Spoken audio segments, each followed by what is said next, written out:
Hello friends, I'm Dr. Ramneek Sabharwal, obstetrician and gynecologist in New Delhi.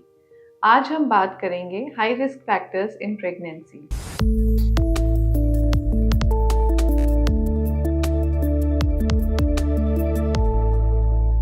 इसको समझने के लिए आपको जानना होगा कि आपकी प्रेगनेंसी 3 हिस्सों में बांटी गई है। First trimester that is till 12 weeks, second trimester 12 से लेके 28 वीक्स तक और थर्ड ट्राइमेस्टर 28 वीक्स से 40 वीक्स तक। सो फर्स्ट ट्राइमेस्टर में क्या क्या फैक्टर्स आपको हाई रिस्क कैटेगरी में डाल सकते हैं। अगर आपको कोई हिस्ट्री है प्रीवियस अबॉर्शन की या ब्लीडिंग इन प्रेगनेंसी हुई है तो आप एक हाई रिस्क कैंडिडेट हैं एंड आपको हार्मोन मेडिसिन पे डाला जाएगा और प्रेगनेंसी सपोर्ट मेडिसिन दी जाएंगी।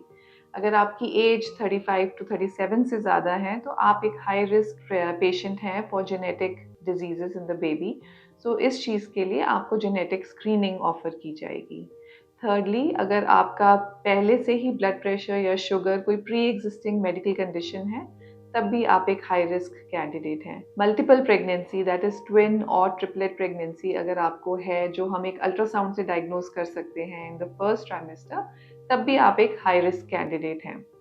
सेकेंड ट्राइमेस्टर में क्या क्या फैक्टर्स आपको हाई रिस्क बनाते हैं।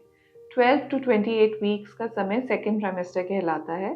दिस इज द टाइम जब आपको जेनेटिक स्क्रीनिंग ऑफर की जाएगी अगर आप एल्डरली पेशेंट हैं, that is more than 35 or more than 37 years of age. This is the time when you will be offered genetic screening. Blood pressure बढ़ सकता है सेकेंड ट्राइमेस्टर में, उसको प्रेगनेंसी इंड्यूस्ड हाइपरटेंशन कहते हैं, इसलिए ब्लड प्रेशर मॉनिटरिंग बहुत important है सेकेंड ट्राइमेस्टर में। Gestational diabetes that is pregnancy में डायबिटीज़ आपको हो सकती है, उसे जेस्टेशनल डायबिटीज़ कहा जाता है, उसकी स्क्रीनिंग सब पेशेंट्स की होती है। अगर आपको जेस्टेशनल डायबिटीज़ डेवलप होती है प्रेगनेंसी में तो भी आप एक हाई रिस्क कैंडिडेट हैं और आपको ज़्यादा मॉनिटरिंग की ज़रूरत है इन सब कंडीशंस में। थर्ड ट्राइमेस्टर में that is 28 weeks to 40 weeks आपके बेबी की ग्रोथ मॉनिटर की जाती है bye ultrasound.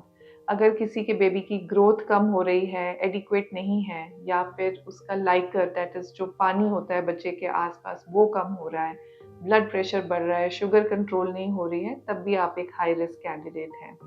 Colour Doppler ultrasound में कई बार हमें दिखता है कि थर्ड ट्राइमेस्टर में बच्चे को ब्लड सप्लाई कम जा रही है, वो भी एक हाई रिस्क कैंडिडेट्स होते हैं।